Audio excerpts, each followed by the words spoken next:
So yan po, hinagpis ng isang ina na nawalan ng kanyang pinakamamahal na anak.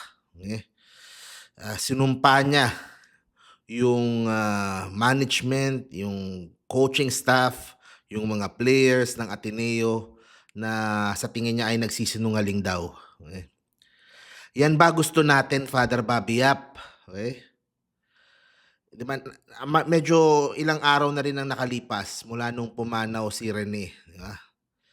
At ang haba ng panahon para tayo ay makipag-ayos and to become open doon sa nanay kung ano talaga yung totoong nangyari sa kanyang anak. Pero ililibing na lang itong si Rene. Yun ang pakiramdam ng kanyang nanay. Porket mahirap kami, hindi kayo humihingi ng tawad sa amin. Diba? At pakiramdam niya, nagsisinungaling kayo sa amin. Paano tayo umabot ng ganyan, Father Bobby? Diba, ganyan ba tayong mga Atenista talaga? Hindi ako nasasagot, hindi tayo ganyan. Okay? Hindi kami ganyan. Baka ikaw at ang iyong management team, bakit tayo umabot sa ganito? Diba? Na kailangang sumpain pa lahat kayo dyan nung nanay. Sirang-sira yung imahe ng buong Ateneo. O kahit yung mga Jesuits. Okay? Siyempre naapektuhan din sila kasi ganyan ba yung tingin ng mga tao sa ating lahat eh. Ganyan ba kayo, mga walang puso kayo? Hindi nyo magawang mag-sorry sa amin? Hindi nyo magawang magpaliwanag ng maayos sa amin? O harapin kami ng maayos? Si Tab Baldwin hindi nakita yung yung nanay.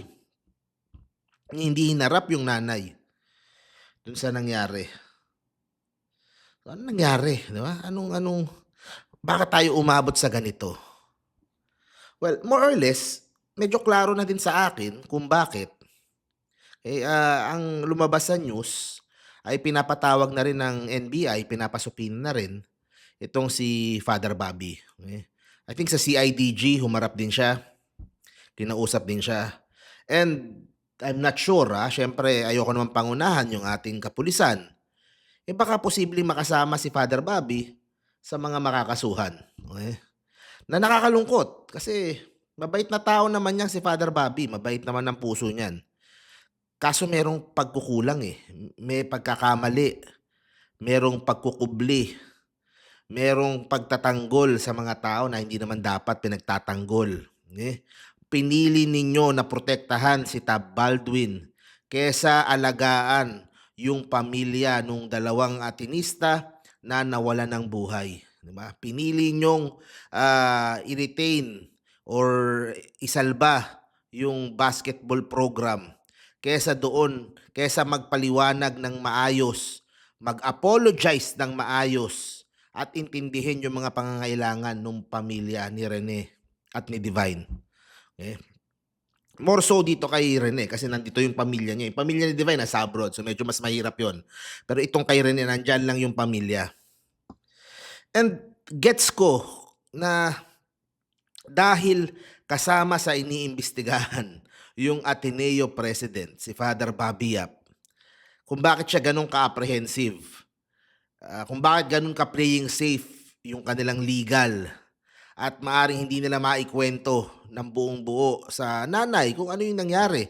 Hindi makalapit yung mga players dun sa nanay, hindi makausap directly nung pamilya, yung mga players, yung mga coaches, yung mga nandoon dun sa actual na event para dun sa actual na pangyayari na paglunod. Diba? Kesa magpaliwanag sila sa nanay, mukhang parang pinipigilan nyo pa. Kailangan harapin yung magulang din rin And mahirap nga gawin yun kapag kasama ka dun sa kaso.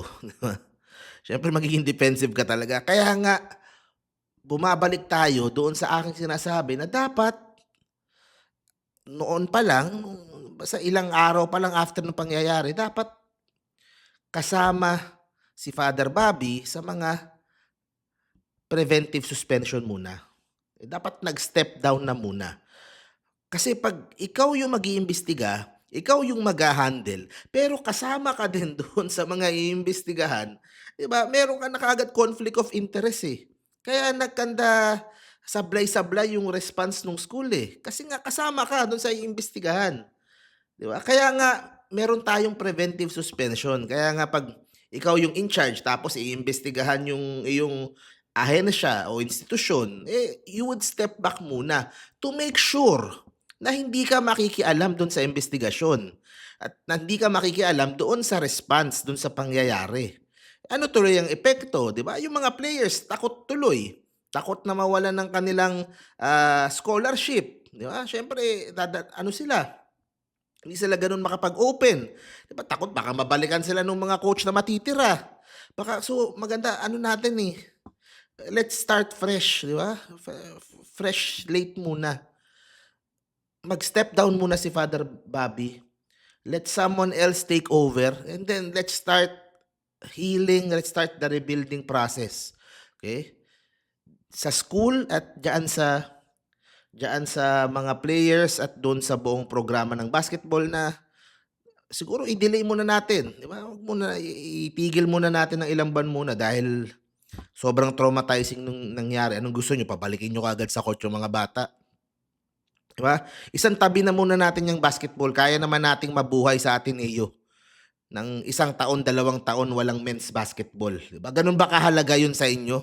Mas mahalaga kaysa dun sa buhay nung dalawang Atenista, 'di ba? Para sa'min hindi, 'di ba? Itapon niyo na yang mga pangarap niyo ng magcha-champion tayo anytime soon, 'di ba? Importante muna mag-heal muna yung mga boys. 'Di ba, maka-recover yung buong community, maka-recover yung imahe natin, yung tingin sa atin ng mga tao, at magsimula ulit ng panibagong leadership sa Ateneo.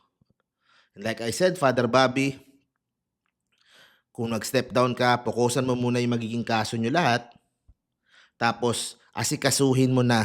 Ikaw na personally mag-asikaso sa pamilya ni Divine, sa pamilya ni Rene. Para hindi kayo nasusumpa ng ganyan. Dahil at the end of the day, ikaw ang responsable dyan, eh. Siyempre, si Tab Baldwin, siya yung mismong may kasalanan dahil siya yung malamang may gusto dun sa Aurora na yan. Ah, pero ikaw pa rin ang in charge sa buong school, eh. 'Di ba? Hindi mo din pwedeng ituro itong grupo ng MVP. Dahil mga financier lang naman yan, eh. Pera lang naman ang nilalabas niyan, eh. 'Di ba? Kung ayaw mo silang makikialam in any way, puwede mong pigilan, presidente ka, eh, 'di ba? Kaya the responsibility ends with you. Ikaw ang pinaka-responsable diyan at hindi mo nagawa yung trabaho mo, unfortunately, dahil nga may conflict nga kasi nga ikaw din iniimbestigahan, let someone else take the lead sa Ateneo. Okey, yun ang hiling natin. Sa Friday maglalabas yung I think, DILG o PNP nung kanilang findings. So, abangan natin kung sino yung mga makakasuhan and mabigat 'yan, madrama 'yan kaso yun, eh, yun talaga, eh, may namatay, eh. So, abangan natin kung merong mga lalabas pa na mga bagong impormasyon, this coming Friday, okay? So, yun lang po.